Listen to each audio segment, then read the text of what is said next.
And the United Nations Children's Fund estimates more than half of 660,000 people fleeing the fighting are children. It's a very tough reality at the Ukraine border right now, and it's impacting innocent families. I want to bring in once again our Phil Lipoff. And Phil, you have been there on the ground for so many days now, speaking with these families, connecting with them, talking with the children. I mean, do tell us more. You talk about 660,000+ people, half of them being kids. More than half of those people are here in Poland. Of course, it's the biggest border shared with Ukraine. Each refugee is unique. They all have their own experiences, and some have nothing when they come to this country. Others have family and friends. We spoke to one woman at this rally yesterday. Her name is Olia, and she's here with her 2 kids. She left her husband in Ukraine to fight. Think about this. A week and a half ago, she had a normal, wonderful life, a husband and 2 kids, and tonight that life is in shambles.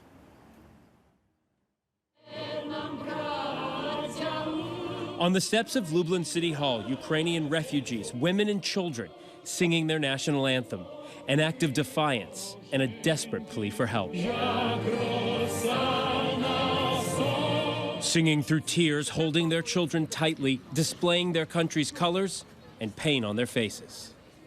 In the middle of it all, we find Olia with her 2 children, Alexander, 7, and Ariana, just 3. Olia speaks her native Ukrainian, but here, across the border, she answers our questions in Polish. Coming here was to keep them safe. Tak, my przyjechaliśmy tutaj tylko zaraz dzieci i my po prostu mamy nadzieję, że my, nie wiem, że to wszystko się skończy 3-4 dni, my po prostu chcemy do domu. In her heart, she knows that won't be possible. Showing us these pictures of her husband with their kids, she must believe he will be okay. Right now, he's fighting the Russians. This war, the refugee crisis, too big to shield her children from. Not even little Ariana. It's almost too much to take. Oni wszystko wie. Moja córka, ona wie, co w Ukrainie, ona mówi, mama, tato będzie żył? Mama, gdzie tato? Mama, czemu nie ma tata? Mama, kiedy przyjdzie do nas tato? Mama, ja chcę do domu, ja chcę do tata.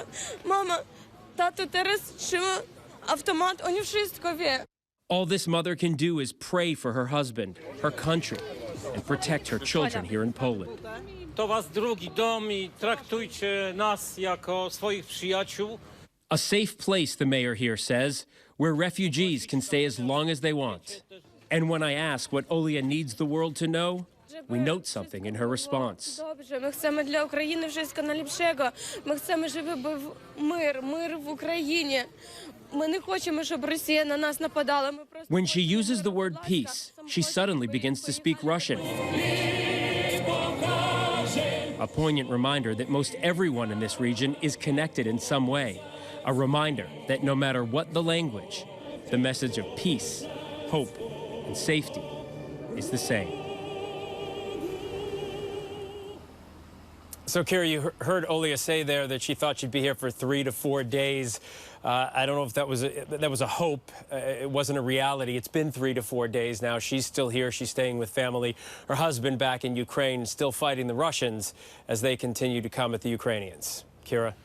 You know, Phil, you've mentioned a number of times that this story has impacted you, not just as a journalist, but as a dad, you know? And I'm curious, you've been there quite a while now. You are interacting with families. You see these kids. You think of your own kids. Have you had talks with your kids about this or your family? Are your kids asking you questions? And, you know, how has this impacted you as a dad? I mean, clearly I see the empathy as a parent as you address these children. It's clear. Empathy as a parent, Kira, empathy as a human being. What I'm hearing from the Polish people here in Lublin when I ask why are you offering your home, why are you offering all this food and this help, they say, because I'm human. And, you know, anybody looking at this refugee crisis would be touched by it. I think parents specifically see all these kids coming across the border. You automatically think of your own kids. Yes, I've been, you know, fortunate enough to be FaceTiming with my kids back in the States. I would tell you something that most of the members of our team are dads, and we all feel the same. We had a discussion about it. Like, it's important to be here and tell these stories. It's important to process it another time. But these stories of these refugees, and it's going to be more and more and more coming across the border, it's important that the world see these stories so they understand what's going on. We show the faces and the names of the refugees coming across. It's important for them to know. And Kira, something interesting happened last night. We had a few minutes of downtime after one of our reports, and we just started showing each other, the four members of our team started showing each other pictures of our own kids.